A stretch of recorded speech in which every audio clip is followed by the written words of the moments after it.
Pessoal de casa, boa tarde. Começa agora o nosso futebol de cada dia aqui no nosso campinho, sempre com os craques do nosso time Biscoitos, Zezé e Hipercar.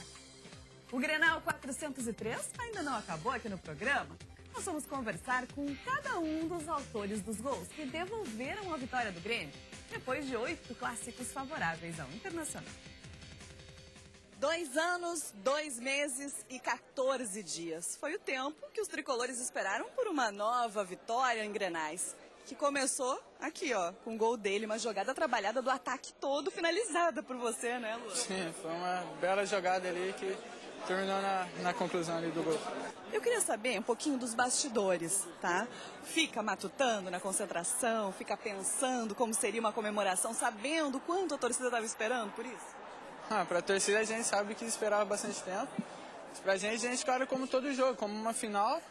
E hoje não foi diferente, a gente entrou pensando todo momento em buscar a vitória. Tu te acha um jogador que fica alheio aos sentimentos? Porque a gente te vê tranquilo, a gente te vê sereno, às vezes o jogo tá pegando fogo e tu mantém aquela linha calma. Não, a gente fica milhão também ali no jogo. Só que eu tento não demonstrar, tento ficar tranquilo quanto a isso. O que é isso aí no teu pescoço? Foi um arranhão ali do jogo. O Grenal é assim. O Grenal é assim. Ontem, quando tu tava lá concentrado, quietinho, tu pensou assim, eu preciso que esse seja o meu jogo? Acho que não de forma individual, mas esse precisava ser o nosso jogo.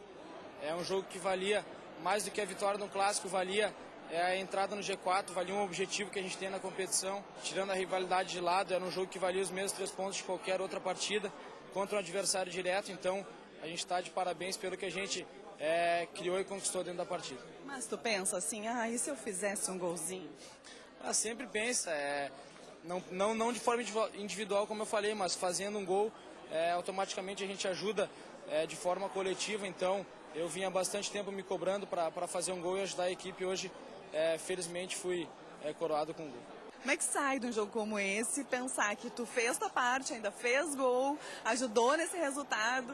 Sai de alma lavada, sai com sentimento de dever cumprido, pelo que a gente criou dentro da partida de hoje. Então tá todo mundo de parabéns aí, a gente precisava de uma vitória para mostrar para nós mesmos que a gente não era o que muita gente falava, que vinha acontecendo em clássico. Então, para mostrar e para devolver a confiança de que essa equipe é uma equipe muito qualificada e vai buscar muita coisa ainda aí pela frente. Vai começar a brigar lá na frente com o Dudu, com o Barcos, o pessoal, o Ramiro tá chegando. Estou aí para ajudar a equipe, se é na frente, se é atrás. Meu intuito é sempre ajudar o Grêmio a vencer. Aquele primeiro gol foi teu, foi do Barcos, foi uma confusão, vocês ficaram ali na dividida. Até agora eu não sei de quem foi aquele primeiro gol. Por sorte, toquei com a cabeça. Cheguei a tocar na bola. Estou muito contente pela vitória acima de tudo. Agora me conta, tu ficou ontem no hotel pensando, vou fazer gol, vou fazer gol, vou fazer gol? Primeiro fiquei chateado porque iria jogar como titular e acabei ficando no banco. Mas entendi a decisão do técnico, ele me explicou muito bem. De qualquer forma, se eu entrasse 5 ou 10 minutos, faria o melhor para o Grêmio. Quando tu pensa assim que tu conseguiu?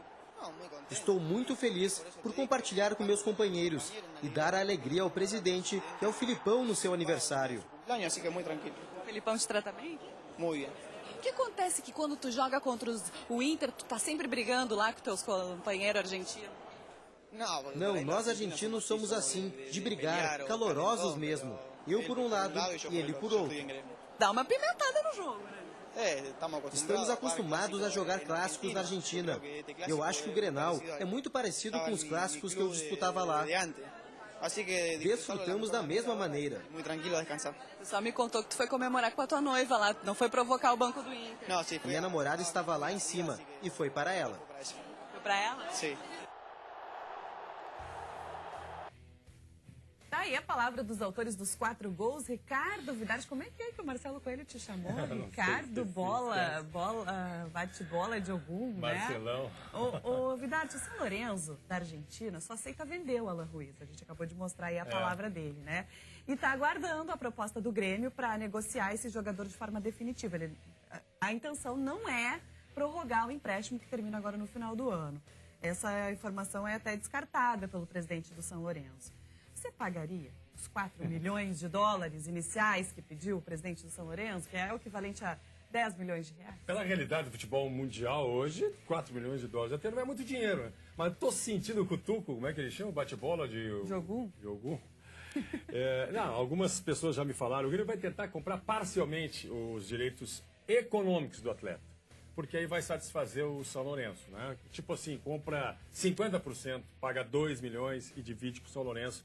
Vão apostar no futuro do atleta, porque ele ainda tem que mostrar, né? Ele jogou bem alguns momentos da sua trajetória aqui no Grêmio, né? E entre os quais o Clássico Grenal, que conta muito. Se firmar como titular, ele não conseguiu ainda. Com nenhum treinador, não é o Filipão que coloca ele no banco, não. São todos que antecederam o Filipão, também não colocaram o Alan Ruiz como titular. Agora, botar fogo em clássico, ele é titular, né? Porque ele ficou 12 minutos em campo para armar todo esse tendel ali no jogo. E o interessante é que ele falando, eu acho que tu até conhece mais pessoalmente do que eu, assim, eu vi o Alan Ruiz poucas vezes, mas ele parece ser um cara extremamente tímido, né? E no campo ele se transforma. Tem muitos ele jogadores é muito menino ainda, né? Eu fui na casa dele, fiz um Débora Futebol Clube, depois lá no estádio. É uma dificuldade conversar com ele, porque ele não nos entende e, ao mesmo tempo, a gente não entende o que ele fala. Eu acho ele muito bom jogador, Débora, muito bom jogador, mas ainda tem que provar. Eu fico imaginando ele xingando no campo, e eles se ofendem por não entender nada do que ele está falando. Daqui a pouco ele está falando uma coisa muito pior, entendeu? E ele também respondeu a questão do D'Alessandro, que o D'Alessandro não pode falar. Porque o D'Alessandro, no 4-1 lá em Caxias, ele também fez com o binóculo, assim, né? Para a torcida do Grêmio, não foi assim que o D'Alessandro fez? Me corrija se eu estiver equivocado. Ele também provocou. E o Alan Ruiz, ele também não tem esse direito de estar me criticando porque ele fez parecido comigo, né? Se ele considera o que eu fiz, apesar de ele ter negado, mas vamos supor que o Alan Ruiz tivesse provocado, o D'Alessandro não seria a pessoa mais apropriada de criticá-lo, porque ele também faz isso. E é verdade, é verdade. Bom, daqui a pouco a gente fala mais sobre o Alan Ruiz, que está usando as redes sociais para seguir as provocações com relação ao resultado do Grenal. A gente vai mostrar daqui a pouquinho. Mas por falar em Grenal, e o Inter, hein? Como será que absorveu a derrota de goleada para o maior rival? Será que já absorveu? Nós queremos a sua participação no facebook.com/SBTRS Oficial, respondendo por onde passou a derrota do Inter no jogo de domingo. Será que dentro do grupo eles já conseguiram encontrar respostas para essa pergunta? Olha só. Um apagão nas laterais, no meio-campo, entre os zagueiros. Nós tivemos também erros pontuais que ajudaram a que o resultado seja esse. Nós temos que ter humildade e grandeza de saber que a gente perdeu, sair com a cabeça erguida, pedir desculpa ao torcedor. Que deixou o psicológico dos jogadores abalado durante e depois do clássico. Quem ficou de fora viu os erros. Se eu vi o Alan correndo, o Alan quase correndo, eu vou falar, vou ajudar o Alan também. Se o Alan foi se eu for no ataque, o Alan vem fechar na minha, fala, pô, vou ter que correr na do Alan. É um ajudando o outro. Então isso aí é o básico do futebol. E o Neymar tem que apertar o zagueiro, o Alan Patrick tem que apertar no volante. Isso aí vai contagiando todo mundo, cara. O Inter agora está na sombra do G4. Fato que não foi comum durante a competição. E os jogadores sabem muito bem o que vão ter que fazer para voltar a ficar entre os primeiros. Vencer o tricolor, mas não o gaúcho, e sim o paulista. 20 dias aí para acabar o campeonato, cara. A gente não pode deixar passar isso aí. Ficamos o tempo inteiro no G4. Agora que tá pegando filé mignon e agora a gente vai deixar passar? A queda na tabela foi grande. De terceiro, caiu para o 6º lugar. Foi ultrapassado pelo Grêmio, Corinthians e Atlético Mineiro. E se for preciso se espelhar em outro time, também vale. Cita aí o caso do Atlético Mineiro aí. Todo mundo gritando, eu acredito, e acredita mesmo. Daqui a pouco sai o gol, sai 2, sai 3. E aquilo ali vai contagiando. Então nós temos que vir apoiar a gente também nesse momento. Então, Fabrício, foco para que esse apagão não ocorra novamente nessa reta final. O Fabrício lembrou um bom exemplo do Atlético. Agora, coitadinho do Fabrício, né? Nem jogou o clássico, colocaram ele na coletiva para explicar o que aconteceu no Grenal, né? Talvez porque ele tenha feito muita falta nesse jogo, né? Eu acho que ele fez, apesar de tudo que as pessoas têm comentado a respeito do Fabrício. Mas ele fica até numa situação indelicada, né? O que ele vai explicar? Não viveu o jogo, vai falar mal dos colegas? E em cima do Alan Ruschel, o Grêmio fez várias jogadas. Em cima do outro lateral também, o Grêmio fez várias jogadas.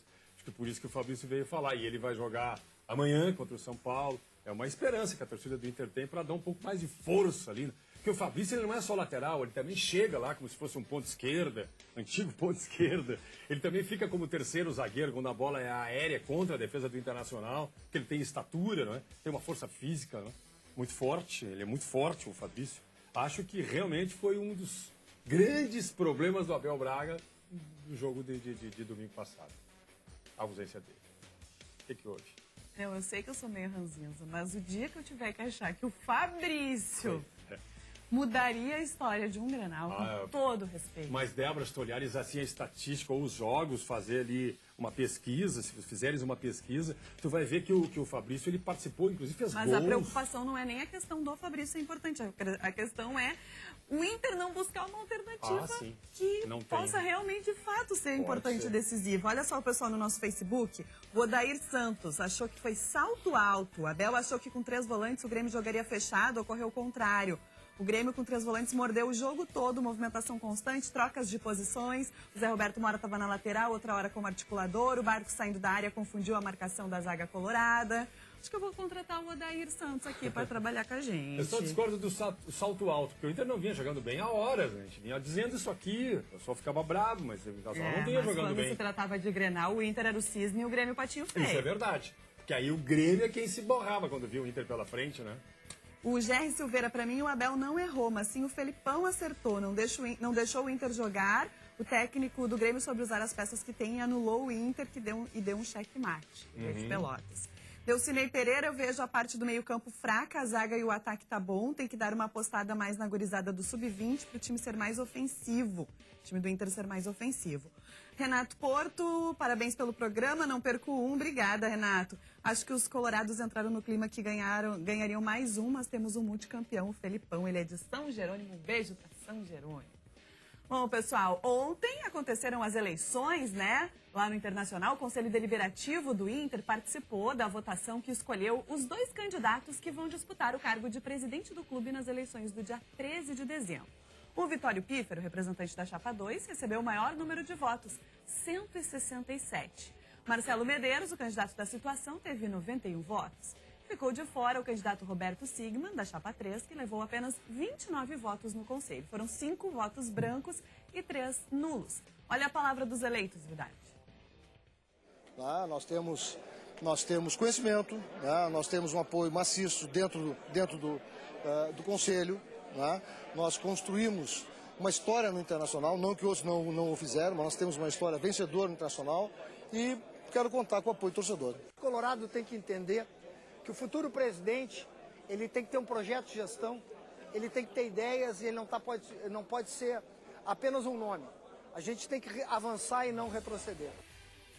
Opa, começou! Já tivemos no Grêmio isso, agora vamos ter no Internacional também. Vidarte, os 2, pra ti, na tua opinião. Não, tá eleito o Vitório Pífero, me desculpe o Marcelo Medeiros. Mas são 60 mil associados, tá eleito, vai dar uma surra jamais vista. Se o Marcelo pudesse até pedir para não concorrer, seria até uma boa ideia.